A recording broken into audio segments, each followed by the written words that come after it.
एक बार की बात है, एक जंगल में बहुत सारे पक्षी रहा करते थे। वो सभी पक्षी बहुत ज्यादा खुश थे क्योंकि उस जंगल में खाने पीने की कोई भी कमी नहीं थी। इसलिए सब पक्षी बेफिक्र रहते थे। उन पक्षियों में से उस जंगल में एक टुनटुनी नाम की चिड़िया भी रहा करती थी और वो भी बहुत ज्यादा खुश रहा करती थी। एक दिन ऐसा करती हूँ, पहले बाहर से जाकर राशन ले आती हूँ। क्या पता बाद में मिले या न मिले। फिर सभी पक्षी अपना अपना राशन लेकर चले जाएंगे तो मैं कहाँ जाऊंगी राशन लेने। चलो पहले मैं राशन लेने चलती हूँ, उसके बाद करूंगी जो बचा हुआ काम बाकी है।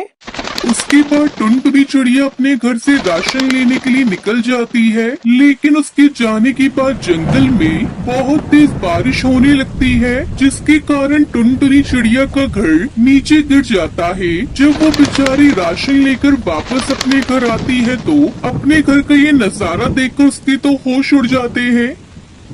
मेरा तो घर ही नीचे गिर गया। अब मैं क्या करूंगी? अब मैं कहाँ रहूंगी? कोई पक्षी मुझे अपने घर में नहीं रखेगा। हे भगवान, ये क्या हुआ मेरे साथ? ये मेरे साथ बहुत बुरा हुआ है। मेरी समझ में नहीं आ रहा मैं करूँ तो क्या करूँ। अब तो मुझे इस जंगल में सूखी लकड़ियाँ भी नहीं मिलेंगी घर बनाने के लिए। अब तो एक ही उपाय बचा है। अब मुझे दूसरे जंगल में जाकर रहना पड़ेगा, क्योंकि हमारे जंगल में तो बहुत तेज बारिश हो रही है। मैं कल सुबह ही निकल जाऊंगी दूसरे जंगल के लिए। अगर मैं ऐसे ही बारिश में यहाँ भीगती रही तो मैं तो मर ही जाऊंगी। फिर टुनटुनी चिड़िया किसी तरह रात बिताती है। उसके अगले ही दिन टुनटुनी चिड़िया दूसरे जंगल के लिए निकल जाती है, लेकिन दूसरे जंगल में एक कालू नाम का कौवा रहता था। वो कौवा तो बहुत ज्यादा आलसी और चालाक था। वो तो अपने लिए एक भी घर नहीं बनाता था और खाना भी चुरा कर खाता था।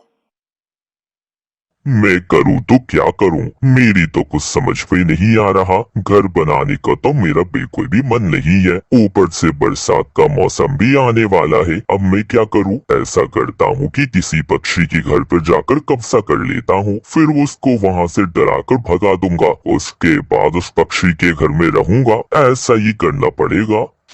दूसरी तरफ बेचारी टुनटुनी चिड़िया भी उसी जंगल में आई हुई थी।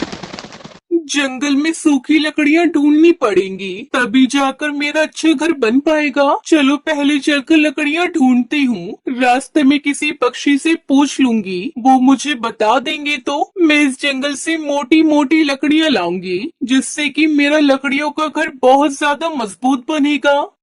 उसके बाद टुनटुनी चिड़िया लकड़ियाँ ढूंढने चली जाती है। रास्ते में उसे कालू कौवा दिखाई देता है तो उसके पास आकर उससे कहती है, अरे भैया, आप मुझे इसी जंगल की लग रही हैं। आप मुझे इतना बता दीजिए कि इस जंगल में सूखी लकड़ियाँ कहाँ मिलेंगी। मैं दूसरे जंगल से आई हूँ और बारिश की वजह से मेरा घर टूट गया है। अब मैं इस जंगल में घर बनाकर रहूंगी। आप मुझे बता दे कि लकड़ियाँ कहाँ मिलेंगी। तुम यहाँ से सीधी जाओगी और तुम्हें एक सूखा पेड़ का जंगल मिल जाएगा। वहाँ तुम्हें बहुत सारी लकड़ियाँ मिलेंगी। शुक्रिया आपका कौवे भैया। उसके बाद टुनटुनी चिड़िया सूखी लकड़ियाँ लेने चली जाती है और वो कालू कौवा ये सोचकर बहुत ज्यादा खुश होता है। चलो, आखिरकार मेरी परेशानी तो दूर हो गई। कम से कम मुझे घर तो नहीं बनाना पड़ेगा। मैं बहुत दिन से सोच रहा था कि घर बना लूं और अब तो मैं इस चिड़िया के घर पर ही कब्जा कर लूंगा। और मुझे ये पूछ कर रही कि भैया लकड़ियाँ कहाँ मिलेंगी। अभी जल्दी से बस इसको घर बनाने दो, फिर इस चिड़िया के घर पर कब्जा कर लूंगा। इसको तो मैं आराम से इसके घर से बाहर निकाल दूंगा। और दूसरी तरफ टुनटुनी चिड़िया तो बेचारी लकड़ियाँ लेने जा ही रही थी। उसके बाद वो जंगल में पहुंच जाती है। उसको बहुत सारी सूखी लकड़ियाँ दिखाई देती हैं। सूखी लकड़ियाँ देखकर तो टुनटुनी चिड़िया बहुत ज्यादा खुश हो जाती है। अरे वाह, ये लकड़ियाँ तो बहुत ही मजबूत भी दिखाई दे रही हैं। इससे तो मेरा बहुत ही मजबूत और अच्छा घर बनेगा। जैसा मैंने सोचा है बिल्कुल वैसा ही घर बनाऊंगी मैं इस जंगल में। और इस जंगल में किसी भी पक्षी का घर ऐसा नहीं होगा जैसा मैं अपने लकड़ियों का घर बनाऊंगी। चलो जल्दी से इन लकड़ियों को लेकर चलती हूँ। 2 दिन बाद टुनटुनी चिड़िया एक बहुत ही खूबसूरत घर तैयार कर लेती है। जैसा मैंने सोचा था बिल्कुल वैसा ही घर बनाया है। अगर कोई भी पक्षी मेरा घर देखने आएगा तो वो यही बोलेगा कि बहुत ही सुंदर घर बनाया है तुमने। थोड़ी ही देर बाद कालू कौवा उसके घर आता है। अरे वाह भाई वाह, क्या सुंदर घर बनाया है। ऐसा घर तो हमारे पूरे जंगल में नहीं है। वाकई तुम इसमें बहुत मेहनत की है। लेकिन अब ये घर तुम्हारा नहीं, ये घर मेरा है। चुपचाप से यहाँ से निकल जाओ। आप ये क्या बोल रहे हो कालू भैया? जो मैंने इतनी मेहनत करके ये घर बनाया है और आपको कोई हक नहीं बनता। आप तो मुझे मेरे ही घर से निकाल रहे हैं। आप यहाँ से चले जाइए, मेरे घर से निकलिए।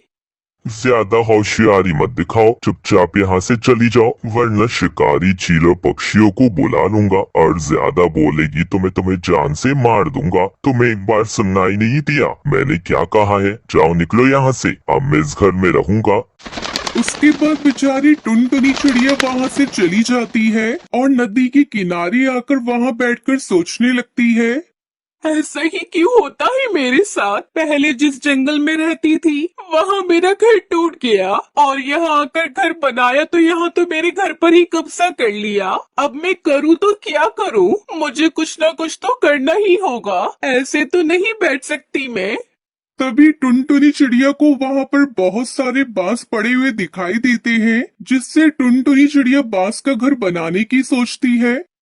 क्यों ना मैं बांस का घर बना लूं? बांस का घर तो बहुत ही ज्यादा मजबूत और टिकाऊ होता है। मैं ऐसा ही करती हूँ, मैं अपने लिए बांस का घर बना लेती हूँ। फिर कुछ ही दिनों बाद टुनटुनी चिड़िया ने एक बहुत ही सुंदर बांस का घर बनाया और अब टुनटुनी चिड़िया खुशी खुशी अपने उस बांस के घर में रह रही थी। अब उसको कोई भी परेशानी नहीं थी। सुंदरबन के घने जंगल में मूसलाधार बारिश होने लगी।